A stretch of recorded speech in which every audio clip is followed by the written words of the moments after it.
At University of Virginia Health System, we're for sharing the latest health information from top minds to keep you and your family healthy. With UVA Health System Radio, here's Melanie Cole.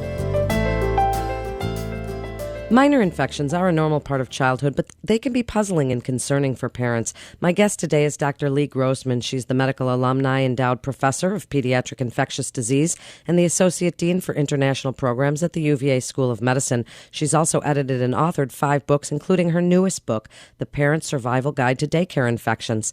Welcome to the show, Dr. Grossman. So, a question that parents seem to always have, does getting sick in daycare or school help kids build up those immunities?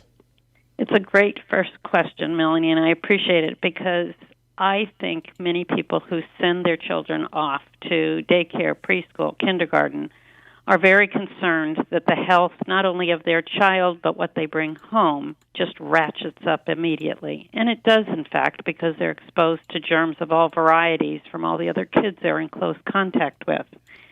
Having said that, each one of those infections endows them with immunity or an ability to prevent future infections with that germ. And so this is a absolutely normal part of childhood. And whether you do this at 2 or you do it at 4, whenever you enter the larger pool of germs, you're going to get sick. And you're going to get sick with organisms that you need to see in order to develop normal immunity. So what are some of the most common infections that you see that children in daycare have? Well, the classic colds, coughs, runny noses, ear infections are the usual and customary that plague parents most of the way through the winter. And if you accept that the normal, healthy child with a normal, robust immune system is going to have 5 to 7 of these infections per year, that's an average. Many have more, some have less, but the average is 5 to 7 a year, and most of those are clustered in the winter months when these kids are in close quarters. And so that's every month, every other month. So it is constant. And if you have 2 or 3 kids in the house that are bringing these bugs home, everybody is sick for prolonged periods of time during the winter months. Isn't that the truth? Yeah. So the other common infections are obviously the stomach flus, the vomiting, diarrheal illnesses, and additionally common viral rashes. None of these infections are life-threatening in and of themselves, and so they are just a huge toll on the family. Sleepless nights. Can I take my child to daycare the next day? Can I go to work? Am I going to be sick with this germ? All of the above questions continue on a regular basis. So then let's continue with that question, Dr. Grossman. When do you keep them home? What do you tell parents about the symptoms that they might see, whether it's a stuffy nose or a cough or watery eyes? When do you keep a child home, and when do you say, okay, they're all right to go to daycare? Mm-hmm. Great question. The real truth for me is whether that child can carry on normally. So if they're well enough to continue with normal activities, whether they have a runny nose or a mild rash, they acquired this infection at the daycare or the preschool. And so to think that keeping them home is going to shelter the rest of the children from that infection, there's no way. They're all spreading around these germs in a normal fashion. However, at the point where a child has a fever, is too fatigued to participate in normal activities, has diarrhea that cannot be contained, is vomiting, has symptoms that do not allow them normal participation in the school activities, then they need to stay home. Above and beyond that is a child who has a fever above 101. So what should you look for in a daycare center for your child in terms of infection prevention, best practices? Is there certain things when you're walking around looking at a daycare center that you should be looking for?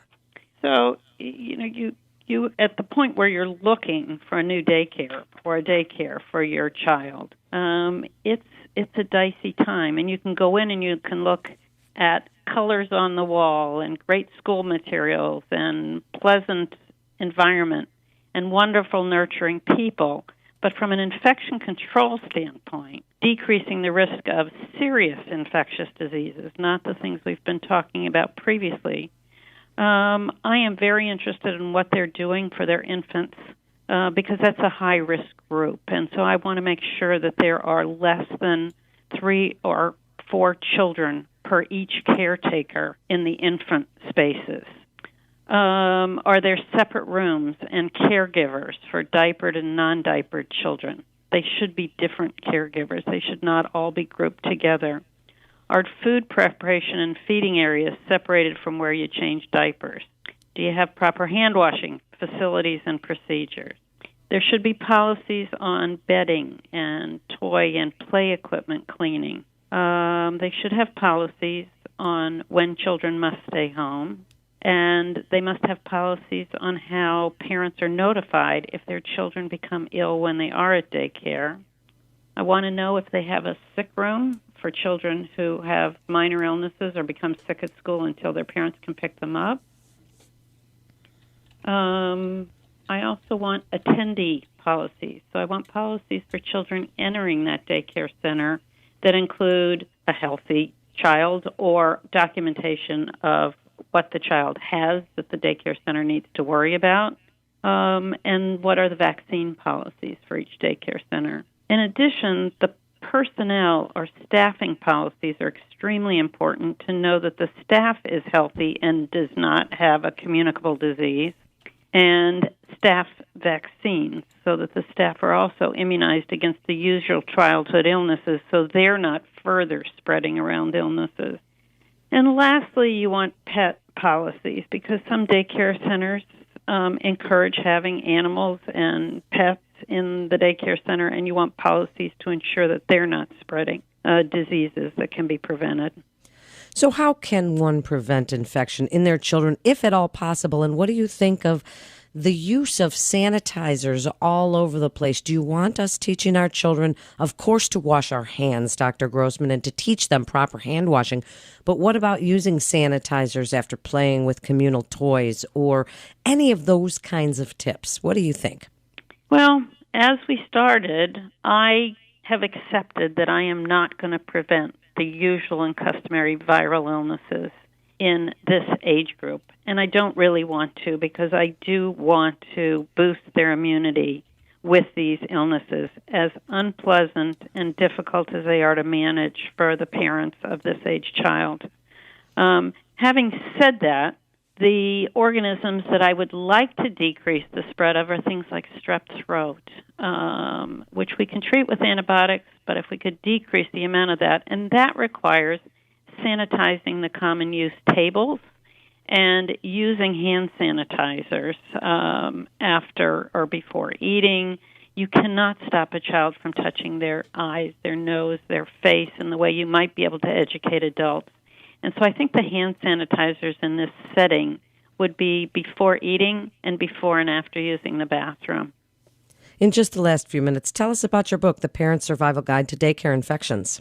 So this is a book that was born out of a previous book that was written for pediatricians and public health care providers and nurse practitioners and daycare providers. And that book is in its 8th edition. And this current new book was written because the professional guide was being picked up by parents and utilized. So we changed that book. I've edited this book with 39 infectious disease authorities from around the country on what to do with specific infections, how to choose a daycare center, what vaccinations are recommended, what policies are recommended for, let's say, a higher risk child, such as an infant or a child with cardiac disease or a child with cerebral palsy. So there might be other things that you would do for those children that we would recommend.